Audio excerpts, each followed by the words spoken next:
9 minutes. Dans quelques instants, l'invité de Christophe Barbier, Jean-Louis Thiéraut, député LR. Bonjour messieurs. Bonjour. Et merci d'être avec nous. Mais sans plus tarder, qu'est-ce qu'il fait là?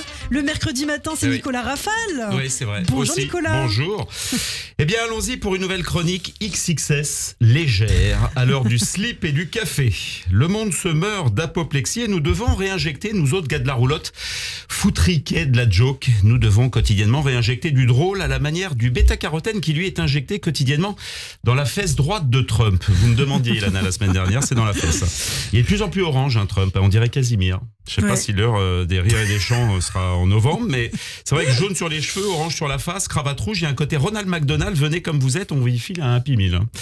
Voilà, faire du gai avec du triste, le triste lot des amuseurs publics dans ce monde qui poireaute aux urgences en attendant d'être pris en charge par un système de santé saturé. Christophe Barbier, lui au moins, vous avez vu, comme à chaque fois que je sens que mon texte s'enlise un peu et que je veux mettre des ailes à mon imaginaire, hop, je fais appel à Christophe Barbier et tout de suite ça allège. C'est le bris des lights de l'info. Et à l'homme de théâtre qu'il est. Et voilà, l'homme de théâtre qu'il est, le bris des lights de l'info, la crème 0% de l'analyse politique. On ne sait pas si la crème 0% c'est très aimable ou si c'est le contraire. Ouais, mais évidemment, Christophe sait, moyennant finance et pot de vin discrètement remis sous la table, l'affection que je lui témoigne.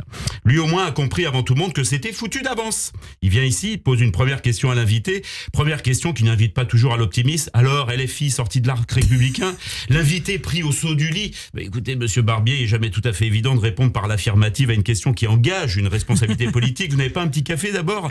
L'invité doit se chauffer, c'est bien normal.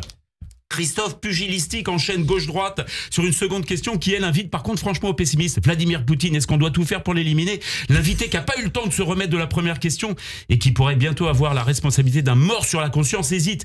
Écoutez, il n'est jamais tout à fait évident de répondre par l'affirmative à une question qui engage une responsabilité politique. Et là, les deux se disent que je suis en train de leur jouer un sale tour, que lorsqu'ils vont devoir s'y mettre dans 3 minutes, ça va pas être évident. C'est salaud de ma part. Ça s'appelle du théâtre dans le théâtre, monsieur le député.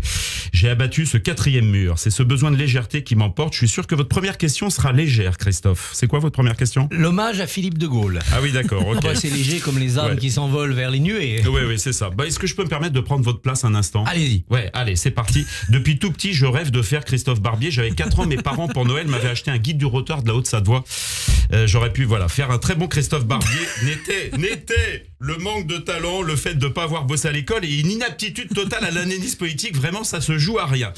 Christophe, vous me dites si j'aurais pu faire un bon intervieweur. Monsieur le député, le président aimerait demander à Aya Nakamura de chanter un petit truc pour les JO. Aya Nakamura, c'est la prothésiste ongulaire préférée de Christophe. À chaque fois qu'elle s'enlève une poussière, elle se crève un œil. Rien que dans son nom, il y a 5 A comme dans l'andouillette. Vous mangez souvent des andouillettes? Non. Vous n'êtes pas obligé de répondre. Non, mais moi, je vous réponds parce que c'est la phrase de RIO disant la politique, c'est comme l'andouillette, ça doit sentir la merde, mais pas trop. Depuis, je peux plus manger d'andouillette. Ah très bien, voilà, ça c'était une réponse intéressante. Alors, il y a une autre question, j'ai le temps pour le député? Je peux Christophe Barbieriser un instant.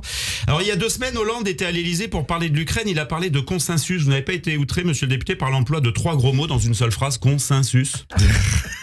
Écoutez, comme on connaît les gaffes de François Hollande, je l'avais pas repéré. Ah bon, très bien, ok, très bien. J'ai le temps encore? Oui, c'est bien, une 3e question.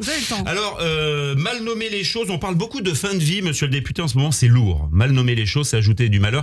Est-ce que vous ne préféreriez pas, plutôt que de parler de fin de vie, parler de début de mort, qui est plus léger, qui amène vers quelque chose, un début? Vous avez un grand avenir en politique. D'accord, très bien. Ah tiens, à propos, 2027, Édouard Philippe, pour rester dans ce thème de la fin de vie, et là en l'occurrence de la fin de vie capillaire, puisqu'on parle de ses cheveux, est-ce qu'on peut dire qu'ils sont en soins palliatifs? Je ne prononcerai pas sur d'accord, le sujet. Je n'ai pas le diagnostic. Alors dans ce monde qui donc n'est pas vraiment léger, on constate qu'il y a de plus en plus d'obèses. Ce qui est normal, il y a plus d'obèses, plus il y a d'obèses, moins c'est léger. Ce qui est 35% des Français sont obèses, les autres sont juste lourds. Voilà, 15% des enfants savent pas identifier une courgette, ne connaissent pas le nom. Est-ce qu'on peut vraiment dire que le concombre est amer? Mais vous n'êtes pas obligé de répondre. Non, j'aime dispenser. Alors tiens, j'en ai une bonne là qui j'ai une dernière question. Macron, est-ce que la simplification voulue par le président ne crée pas un empêchement d'une certaine forme de complexification qui ajoute encore un peu plus de brume sur un aspect qui s'avérait déjà pas simple, alors qu'il eût été si simple de le rendre compliqué? Vous maîtrisez parfaitement la pensée complexe. Bon voilà, on a le temps pour une dernière sur Zelensky. Pas trop, mais allez-y, très rapidement. Voilà, plutôt que de livrer du matériel à Zelensky, ne peut-on pas simplement dématérialiser Poutine? Ça, c'est une bonne idée. Je vous demande la technique, par contre. Eh ben, je garde l'écharpe. Non, je vous Bien, rends merci l'écharpe. beaucoup. Merci Nicolas Il a Raphaël. expérimenté l'angoisse du chronomètre. C'était voilà. Vous êtes senti bien, Christophe Barbier, Nicolas. C'était bien, c'était cool. Nicolas Barbier. Nicolas Barbier, Ouais, très à bien. 4 ans, il Qu'on m'a offert un retrouvera guide du très retard de bientôt Haute-Savoie, sur c'est Radio J. incroyable. Tout de suite, l'invité de Christophe Barbier, le vrai, en chair et en os, c'est Jean-Louis Thieraud, son invité, député LR. Les grands débats.